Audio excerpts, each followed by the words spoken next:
ವೈದ್ಯರ ಜೊತೆ ಮಾತನಾಡ್ತಾ ಇದ್ವಿ. ನಿಜಕ್ಕೂ ಕೂಡ ಪೇಷಂಟ್ಸ್ ಮತ್ತು ಪೇಷಂಟ್ಸ್ನ ಅಟೆಂಡ್ ಮಾಡುವಂತಹ ಅವರ ಸಂಬಂಧಿಕರಿರ್ತಾರೆ, ಅವರ ಒತ್ತಡವನ್ನು ತಾಡಿಕೊಳ್ಳೋದಕ್ಕೆ ಅಸಾಧ್ಯ. ಯಾಕಂದರೆ ತಾಯಿ ಮತ್ತು ಮಗುವಿನ ದೇಹ ಪರಿಸ್ಥಿತಿ ನಮಗೆ ತುಂಬ ಇಂಪಾರ್ಟೆಂಟ್. ಆದರೂ ಕೂಡ ಈ ರೀತಿಯಂಥ ಪ್ರೆಷರನ್ನು ತಡೆದುಕೊಳ್ಳೋದಕ್ಕೆ ನಮಗೆ ಸಾಧ್ಯನೇ ಆಗೋದಿಲ್ಲ. ಒಂದಲ್ಲ ಎರಡಲ್ಲ ಬಹಳಷ್ಟು ವೈದ್ಯರ ಸಲಹೆಯನ್ನು ನಾವು ಕೂಡ ಪಡಿತೀವಿ. ಆದರೆ ಎಲ್ರಿಗೂ ಹೇಳುವಂತಹ ಒಂದು ಮನವಿ ಏನು ಅಂತಂದರೆ, ದಯವಿಟ್ಟು ನೀವು ವೈದ್ಯರ ಮೇಲೆ ಒತ್ತಡವನ್ನು ಹೇರಬಾಡಿ. ಒತ್ತಡವನ್ನು ಹೇರಿದರೆ ನಿಜಕ್ಕೂ ಕೂಡ ಪರಿಸ್ಥಿತಿ ಕೈಮೀರಿ ಹೋಗುತ್ತೆ ಅನ್ನುವಂಥ ಒಂದು ಉತ್ತಮವಾದಂಥ ಸಲಹೆಯನ್ನು ಡಾಕ್ಟರ್ ಆಂಜನಪ್ಪ ಅವರು ಕೊಡ್ತಾ ಇದ್ದಾರೆ. ಆಂಜನಪ್ಪ ಅವರು, ಇನ್ನೊಂದ್ಸರಿ ನೀವು ಸುವರ್ಣ ನ್ಯೂಸನ್ನು ನೋಡ್ತಾ ಇರುವಂಥ ವೀಕ್ಷಕರಿಗೆ ಏನು ಹೇಳೋದಕ್ಕೆ ಬಯಸ್ತೀರಿ? ಇಲ್ಲ, ಇದು ಭಾಳ ಇಂಪಾರ್ಟೆಂಟ್. ಒಂದಂತೂ ಸ್ಪಷ್ಟವಾಗಿ ತಿಳ್ಕೋಬೇಕು. ಪರ್ಟಿಕ್ಯುಲರ್ಲಿ ನಾನು ಸರ್ಜನ್ ಆಗಿ ಹೇಳ್ತಾ ಇದ್ದೀನಿ, ಗೈನಕಾಲಜಿನೂ ನಾವು ನೋಡ್ತೀವಲ್ಲ, but lot of pressure for a doctor. ನಮ್ಮ ಎಂಟೈರ್ ಫೀಲ್ಡ್ನೊಳಗೆ ತುಂಬ ಪ್ರೆಷರ್ ಬರೋದು ಡೆಲಿವರಿ ಟೈಮ್ನಲ್ಲೇ. ಅದಕ್ಕೆ ವೇರಿಯಸ್ ರೀಸನ್ಸ್ ಅದು ಕೂಡ ಹೇಳ್ದು. ದಯವಿಟ್ಟು ಅದೇ ಭಾಳ ಸಾರಿ ಇವಾಗ 9 ತಿಂಗಳಿಂದ ಅವ್ರ ಹತ್ರ ಚೆಕಪ್ ಮಾಡಿಸ್ಕೊಂಡು ಚಂದ್ರಿಕಾ ಅವ್ರ ಹತ್ರ ಡೆಲಿವರಿ ಮಾಡಿಸ್ಕೊಳ್ಳೋ ಒಂದು ಅಡ್ವಾಂಟೇಜ್ ಏನಂದರೆ ಅಕ್ವೈಂಟೆನ್ಸ್ ಆಗಿರುತ್ತೆ. ಅವ್ರಿಗೆ ಹೇಳೋಕ್ಕೆ ಈಸಿ, ಇವ್ರಿಗೆ ಕೇಳೋಕ್ಕೆ ಈಸಿ. ಬಟ್ ಅದಕ್ಕೇ ಬೇರೆ ಎಲ್ಲೋ ಚೆಕಪ್ ಮಾಡಿ ಲಾಸ್ಟ್ ಮಿನಿಟ್ನಾಗ ಎಲ್ಲೋ ಬಂದಾಗೆ ಒಂದೊಂದ್ಸರಿ ಕಷ್ಟ ಆಗುತ್ತೆ. ಅದಕ್ಕೆ ಖಾಸಗಿ ಆಸ್ಪತ್ರೆಯಲ್ಲಿ ಏನು ಮಾಡ್ತಾರೆ ಅಂದರೆ, ಈ ಥರ ಎಲ್ಲ ತಡ್ಕೊಳ್ಳೋಕ್ಕಾಗೋದಿಲ್ಲಪ್ಪ, ಜಲ್ದಿ ಡೆಲಿವರಿ ಮಾಡಿ ಕಳಿಸ್ಬಿಡೋಣ, ಅట్లాಗಿ ಸಿಸೇರಿಯನ್ನೇ ಮಾಡೋಣ ಅಂತ ಆ ಒಂದು ಪ್ರೆಷರನ್ನು ತಡ್ಕೊಳ್ಳೋಕ್ಕಾಗದೆ ಅಥವಾ ರಿಸ್ಕ್ ತಗೊಳ್ಳೋಕ್ಕಾಗದೇ ಸಿಸೇರಿಯನ್ ಮಾಡುವಂತಹ ಚಾನ್ಸಸ್ ಎಷ್ಟಿರುತ್ತೆ? ಇಲ್ಲ, ಭಾಳ ಸರಿ ಹಂಗೆ ಆಗಲ್ಲಮ್ಮ.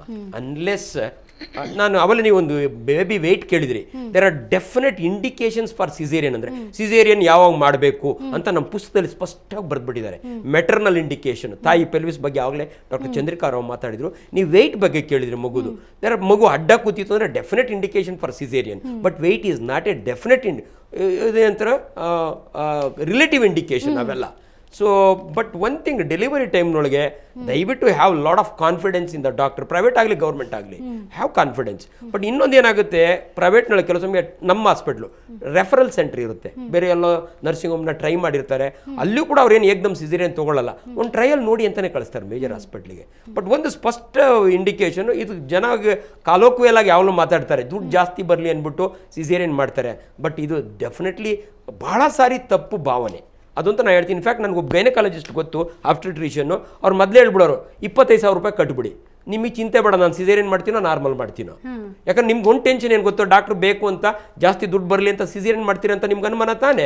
ನೀವು 25,000 ರೂಪಾಯಿ ಕೊಟ್ಬಿಡಿ, ನಾರ್ಮಲ್ ಆದರೂ ಅಷ್ಟೇ ಎತ್ಕೋತೀನಿ ನೋಡಿ. ಆ ರೀತಿ ಮನಸ್ಸಿನ ಮೇಲೆ ಪ್ರೆಷರ್ ಇರುತ್ತೆ. ಭಾಳ ಜನ ಅನ್ಕೋತಾರೆ ಡಾಕ್ಟ್ರು ಬೇಕು ಅಂತ ಹೊಟ್ಟೆ ಚೂರಿ ಚಾಕು ಹಾಕ್ತಾರೆ ಅಂತ. ದಯವಿಟ್ಟು ನಾನು ಈ ಮೆಸೇಜ್ ಹೇಳ್ತೀನಿ ಪಬ್ಲಿಕ್ಕಿಗೆ. ನಾನು ಹಳ್ಳಿ ಕಡೆಯಿಂದ ಬಂದಿರೋನು, ಭಾಳ ಸರಿ ಹಂಗೆ ಆಗಲ್ಲಮ್ಮ. ನಾನು ಡಾಕ್ಟ್ರ್ ಕಮ್ಯುನಿಟಿನ being a teacher in a medical college we should represent. ಹಂಗಾಗಲ್ಲ, ಆಗ್ಬೋದು, ಎಲ್ಲ ಕಡೆ ಸ್ಕೇಪ್ ಗೋಡ್ಸ್ ಇರುತ್ತೆ 5-10%. ಬಟ್ ಜನರಲಿ ಡಾಕ್ಟರ್ಸ್ ಆಟಿಟ್ಯೂಡ್ ಆ ರೀತಿ ಇರಲ್ಲ. ಇನ್ನೂ ಕೂಡ ಬಹಳಷ್ಟು ರೋಗಿಗಳು ಹೇಳ್ತಾರೆ, ಅಂದ್ರೆ ಸಾಮಾನ್ಯವಾಗಿ ಕೇಳಿ ಬರ್ತಾ ಇರುವಂತ ಮಾತಂದ್ರೆ, ಪ್ರೈವೇಟ್ ಹಾಸ್ಪಿಟಲ್ ಅಲ್ಲಿ ಅವ್ರಿಗೆ ಟಾರ್ಗೆಟ್ ಇರುತ್ತೆ ಅಪ್ಪ, ಇಷ್ಟೇ ಸಿಸೇರಿಯನ್ ಮಾಡಿ ತೋರಿಸ್ಬೇಕು ಅನ್ನುವಂತ ಒಂದು ತಪ್ಪು ಕಲ್ಪನೆನೋ ಅಥವಾ ಯಾವ ರೀತಿ ಕಲ್ಪನೆನೋ ಆ ತರ ಇರುತ್ತೆ. ಅದಕ್ಕೆ ನೀವೇನು ಹೇಳ್ತೀರಿ ಡಾಕ್ಟರ್ ಸಿದ್ದಪ್ಪ? ಪ್ರೈವೇಟ್ ಸೆಕ್ಟರ್ ನಾನು ಆಗಲೇ ಹೇಳಿದ್ನಲ್ಲ, ದ ಗೌರ್ಮೆಂಟ್ ಸೆಕ್ಟ್ರಲ್ಲಿ always we got a man power, time to time monitor ಇರುತ್ತೆ.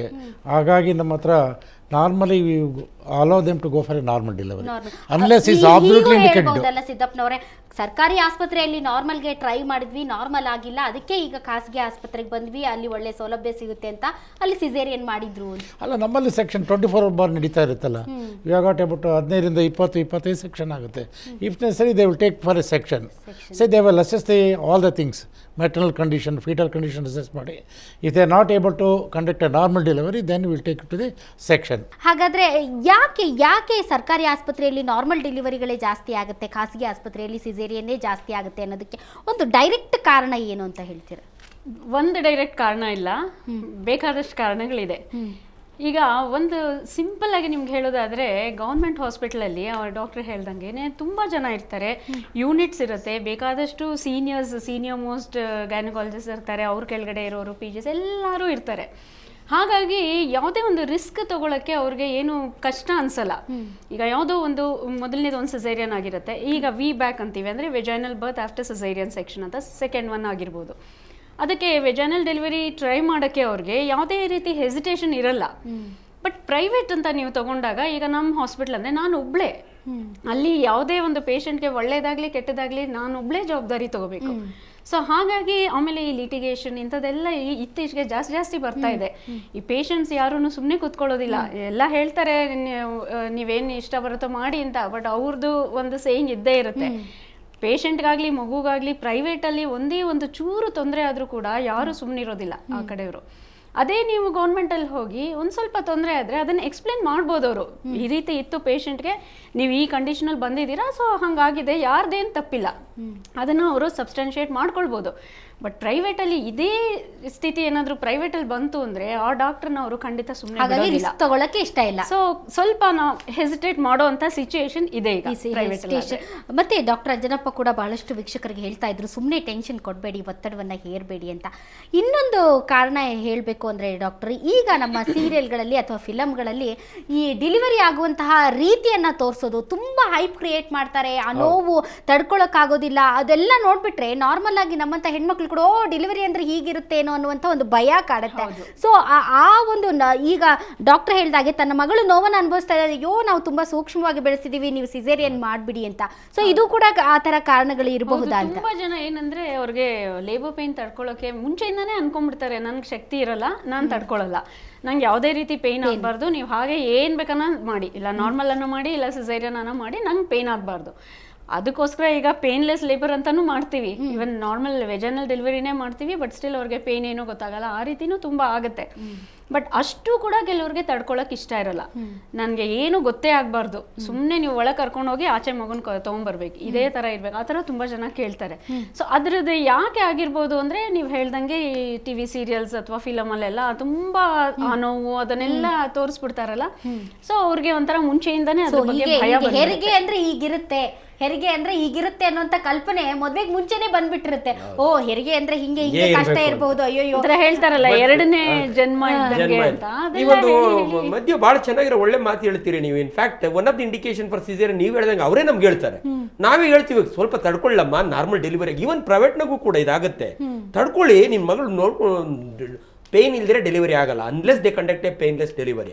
ತಡ್ಕೊಳ್ಳಿದ್ರೆ ಇಲ್ಲ ಬೇಡ ಡಾಕ್ಟ್ರೆ, ಅಷ್ಟೆಲ್ಲ ಯಾಕೆ ಒಂದು ಸಿಸೇರಿಯನ್ ಮಾಡ್ಬಿಡಿ ಡಾಕ್ಟ್ರೆ. ಬಟ್ ಒಂದ್ ಮಾತಂತೂ ಸತ್ಯ, ಇವತ್ತು caesarean is A very safe operation. ಅದು ನಾವು ಆಮೇಲೆ ಅವ್ರು ಗೈನಕಾಲಜಿಸ್ಟ್ ಹೇಳ್ತಾರೆ, ಜನ ಅನ್ಕೊಂಡಂಗೆ ಹೊಟ್ಟೆನೆ ಹೆಂಗಂದ್ರಾಗೆ ಕುಯ್ದ್ಬಿಡ್ತಾರೆ, ಮಗ ತೆಗೆದಿಲ್ಲ. Caesarean is as safe as normal delivery. ಬಹಳಷ್ಟು ನಾರ್ಮಲ್ ಮಾಡೋದಕ್ಕೆ ಪ್ರಯತ್ನ ಪಡ್ತೀವಿ, ಆಗದೆ ಇದ್ದಾಗ ಮಾತ್ರ that is a definite message, that is a definite message. But ಇನ್ನೊಂದು ಕೂಡ ದ ಪೆರಿನಿಯಲ್ ಸರ್ಜರಿ ಅಮ್ಮ, ಇವನ್ ನಾರ್ಮಲ್ ಡೆಲಿವರಿ ಅಂದ್ರೆ ಸುಮ್ಮನೆ ಮಗ ಬಂದು ಕೆಳಗೆ ಬರುತ್ತೆ ನಾವು ಹಿಡ್ಕೊಳ್ಳೋದಲ್ಲ. ನಾರ್ಮಲ್ ಡೆಲಿವರಿ ಮಾಡೋರು ಎಪಿಸಿಯಾಟಮಿ ಅಂತ ಮಾಡ್ತೀವಿ, ಅದನ್ನು ಸೂಚನೆ ಮಾಡಬೇಕಾಗತ್ತೆ. ಆದ್ರೂ ನಾವೇನ್ ಹೇಳಿದ್ದು ಅಂದ್ರೆ clear message, when there is a risk for normal delivery, don't wait for that risk, there is no harm in going for a caesarean ಅಂತ. ನಾಟ್ ದಟ್ ಇದು. ಓಕೆ ಡಾಕ್ಟರ್ ಸಿದ್ದಪ್ಪನವರೇ, ಇತ್ತೀಚಿನ ದಿನಗಳಲ್ಲಿ ನಾನು ಆವಾಗಲೇ ಹೇಳ್ತಾ ಇದ್ದೆ, ಆಧುನಿಕ ವೈದ್ಯ ಪದ್ಧತಿ ಎಷ್ಟೊಂದು ಮುಂದುವರೆದಿದೆ, ಆದ್ರೂ ಕೂಡ ಸಿಸೇರಿಯನ್ ಪ್ರಮಾಣ ಯಾಕೆ ಜಾಸ್ತಿ ಆಗ್ತಾ ಇದೆ, ನಾರ್ಮಲ್ ಆಗಿ ಹೆರಿಗೆ ಮಾಡಿಸಬಹುದಲ್ವಾ ಅಂತ, ಅದಕ್ಕೆ ನೀವೇನು ಹೇಳ್ತೀರಿ? ಅಲ್ಲ, ನಾನು ಅವಾಗಲೇ ಹೇಳ್ತಿಲ್ಲ, ನಮ್ಮಲ್ಲಿ ಬುಕ್ ಕೇಸಿಸ್ 10 to 11% ಅಷ್ಟೇ ನಾರ್ಮಲ್ ಸೆಕ್ಷನ್ ಮಾಡೋದು ನಾವು. ಈ ಸರ್ಕಾರಿ ಆಸ್ಪತ್ರೆ ಬಿಟ್ಬಿಡಿ ಡಾಕ್ಟರ್, ಅದನ್ನ ಬಿಟ್ಟು ಇಷ್ಟೊಂದು ನಾವು ರೋಗ ಎಲ್ಲಿದೆ, ಮನುಷ್ಯನ ಬಾಡಿಯಲ್ಲಿ ರೋಗ ಎಲ್ಲಿದೆ ಅನ್ನೋದನ್ನ ಸೂಕ್ಷ್ಮವಾಗಿ ಅವಲೋಕಿಸಿ ಪತ್ತೆ ಮಾಡುವಂಥ ಇಂದಿನ ದಿನಗಳಲ್ಲೂ ಕೂಡ ನಾರ್ಮಲ್ ಹೆರಿಗೆ ಯಾಕೆ ಕಷ್ಟ ಆಗ್ತಾ ಇದೆ? ಸಿಸೇರಿಯನ್ ಪ್ರಮಾಣ ನಾರ್ಮಲ್ಗೂ ಸಿಸೇರಿಯನ್ಗೂ ಹೋಲಿಸಿದರೆ ಸಿಸೇರಿಯನ್ ಯಾಕೆ ಜಾಸ್ತಿ ಆಗ್ತಿದೆ? ಅದಕ್ಕೆ ಮೇಜರ್ ಕಾರಣ ಅನಿಸುತ್ತೆ ಆಟಿಟ್ಯೂಡ್ ಆಫ್ ದಿ ಪೇಷಂಟ್ಸ್. ಈಗ ನಮ್ಮ ಹತ್ರ ಒಂದು ಸ್ಟ್ಯಾಟಿಕ್ಸ್ ಹೇಳುತ್ತೆ, ಚೈನಾದಲ್ಲಿ 50% ಸೆಕ್ಷನ್ ಆಗುತ್ತೆ, ಸೌತ್ ಆಫ್ರಿಕಾ ಅಂತ ದೇಶದಲ್ಲಿ 60%, ಅಮೇರಿಕ ಮುಂದುವರೆದ ದೇಶದಲ್ಲಿ 38% ಸಿಸೇರಿಯನ್ ಸೆಕ್ಷನ್. ಇದು ರೀಸೆಂಟ್ ಸ್ಟ್ಯಾಟಿಕ್ಸ್. ಅದೇ ನಮ್ಮ ದೇಶದ ತೊಗೊಂಡ್ರೆ ನಮ್ಮದು ಭಾಳ ಕಡಿಮೆ ಇದೆ. ನಮ್ಮಲ್ಲಿ ಅರ್ಬನ್ನಲ್ಲಿ 22%, ರೂರಲಲ್ಲಿ ಇದು ಕರ್ನಾಟಕದ್ದು 11%. ಆ್ಯಂಡ್ ನಮ್ಮ ದೇಶದಲ್ಲೇ ತೊಗೊಂಡ್ರೆ ಐ ಥಿಂಕ್ ಕೇರಳದಾಗೆ 30%. ಸಿ ವೇರ್ ದಿಸ್ ಲಿಟ್ರಸಿ ಜಾಸ್ತಿ ಇದೆಯಲ್ಲ, ಅಲ್ಲಿ ಸೆಕ್ಷನ್ಗೆ ಜಾಸ್ತಿ ಸ್ವಲ್ಪ ಲಿಟ್ರಸಿ ಜಾಸ್ತಿ ಇದ್ದಾಗ ಏನು ಮಾಡ್ತಾರೆ, they want to go for a section. Either may be employed ಇರ್ಬೋದು, ಟೈಮ್ ಸಿಗೋದಿಲ್ಲ, they want to book the case. Madam ನಾನು ಒಂದು ಒಳ್ಳೆ ಮಾತು ಹೇಳ್ತೀನಿ, ಇಲ್ಲ ನಾ ಹೇಳ್ತೀನಿ, ಹೆಚ್ಚು ತಿಳ್ಕೊಳ್ಳೋದಷ್ಟೇ ಅಲ್ಲ, ನೀವು ಭಾಳ ಚೆನ್ನಾಗಿ ಹೇಳಿದ್ರಿ, ಸೈನ್ಸ್ ಮುಂದುವರೆದಂಗೆಲ್ಲ ಲೇಬರ್ ಯಾಕೆ ಮಾಡಬಾರ್ದು. ನೋ, ಸೈನ್ಸ್ ಮುಂದುವರೆದಿರೋದಕ್ಕೆ ಸಿಸೇರಿಯನ್ ಜಾಸ್ತಿ ಆಗ್ತಿರೋದು all over the world. Caesarean ಯಾಕಂದ್ರೆ anaesthesia is very safe. Today we have got wonderful antibiotics, we have got wonderful technique of doing caesarean. ಮೊದಲಾಗಿ ಮ್ಯಾಲಿಂದ ಕೆಳಗಡೆ ಇನ್ಸಿಷನಲ್ ಹರ್ನಿಯಾ ಏನೇನೋ ಆಗೋದು. Today it is so safe. Science ಮುಂದುವರೆದಿರೋದಕ್ಕೆ caesarean ಜಾಸ್ತಿ ಆಗ್ತದೆ. ಈ ರೀತಿನೂ ಹೇಳ್ಬಹುದಾ ಡಾಕ್ಟರ್? ಏನಂದ್ರೆ ಸೈನ್ಸ್ ತುಂಬಾ ಮುಂದುವರೆದಿದೆ, ಹಾಗಾಗಿ ತಾಯಿ ಮಗುವಿನ ಸಾವಿನ ಪ್ರಮಾಣ ಕೂಡ ಕಡಿಮೆ ಆಗಿದೆ ಅಂತ. ಹೌದು, ಖಂಡಿತ. ಡಾಕ್ಟರ್ ಅಂಜನಪ್ಪ ಅವ್ರು ಹೇಳಿದ್ರಲ್ಲ, ಇದರಲ್ಲಿ 100% ಸತ್ಯ ಇದೆ. ಸೈನ್ಸ್ ಮುಂದುವರಿತಿದ್ದಂಗೆ ನಾವು ಮುಂಚೆ ನಾವು ಏನು ಕಂಡು ಹಿಡ್ಕೊಳಕ್ ಆಗ್ತಾ ಇರಲಿಲ್ಲ, ಅದನ್ನೆಲ್ಲ ಈಗ ನಾವು ಜಸ್ಟ್ ಸ್ಕ್ಯಾನ್ ಮಾಡಿಬಿಟ್ಟು ಕಾರ್ಡ್ ರೌಂಡ್ ದ ನೆಕ್ ಇದೆಯಾ ಅಂತ ನೋಡ್ತೀವಿ. ಮುಂಚೆ ಅದು ನೋಡ್ತಾ ಇರಲಿಲ್ಲ. ಸೊ ಒಂದು tight card round the neck ಇತ್ತು ಅಂದ್ರೆ ಮಗು ನಾರ್ಮಲ್ ಡೆಲಿವರಿ ಆಗ್ತಾ ಇದ್ದಂಗೆ ತಲೆ ಕೆಳಗೆ ಬರ್ತಾ ಇರುತ್ತೆ, ಕಾರ್ಡ್ ಎಳಿತಾ ಇರುತ್ತೆ. ಸೊ ಅದೆಲ್ಲದಕ್ಕಿಂತ ಡಾಕ್ಟರ್ ಚಂದ್ರಿಕಾ, ನೀವು ಕೂಡ ಅದನ್ನ ಅನುಭವಿಸಿರ್ತೀರ. ನನ್ನ ಮಗುವನ್ನ, ನನ್ನ ಹೊಟ್ಟೆಯಲ್ಲಿರುವಂತ ನನ್ನ ಮಗುನ ನಾನು ನೋಡ್ತೀನಿ ಅಂದ್ರೆ ಅದಕ್ಕಿಂತ ದೊಡ್ಡ ಭಾಗ್ಯ ಏನಿದೆ ಹೇಳಿ? ಖಂಡಿತ. ಸೊ ಹೀಗೆ ನಮ್ಮ ವೈದ್ಯಕೀಯ ಪದ್ಧತಿ ಎಷ್ಟು ಮುಂದುವರಿತಾ ಇದೋ ಅದರ ಪ್ರಕಾರ ಯೋಚನೆ ಮಾಡೋದಾದ್ರೆ ತಾಯಿ ಮಗುವಿನ ಸಾವಿನ ಪ್ರಮಾಣ ಕೂಡ ಕಡಿಮೆ ಆಗಿದೆ ಅನ್ನೋದನ್ನ ನೀವೆಷ್ಟು ಮಟ್ಟಿಗೆ ಒಪ್ಕೊಳ್ತೀರಾ? ಡೆಫಿನೆಟ್ ಆಗಿ ಕಡಿಮೆ ಆಗಿದೆ. ಬಿಕಾಸ್ ತಾಯಿ ಮಗುನು ಕಡಿಮೆ ಆಗಿರೋದು ಸೆಕ್ಷನ್ ಇದರಿಂದ ಅಲ್ಲ, ಟೋಟಲಿ ಹೆಲ್ತ್ ಅವೇರ್ನೆಸ್ ಇದೆ. Government has got lot of programmes, they have got a safe delivery system. 108 ಬಂದಿದೆ. ಗೌರ್ಮೆಂಟ್ ಅಂದ್ರೆ ಸರ್ಕಾರಿ ಆಸ್ಪತ್ರೆಯಲ್ಲಿ ಹೆರಿಗೆ ಆದ್ರೆ ಯಾವೆಲ್ಲ ರೀತಿಯಾದಂತಹ ಪ್ರಯೋಜನಗಳು, ಯೋಜನೆಗಳನ್ನ ತಾಯಿ ಮತ್ತು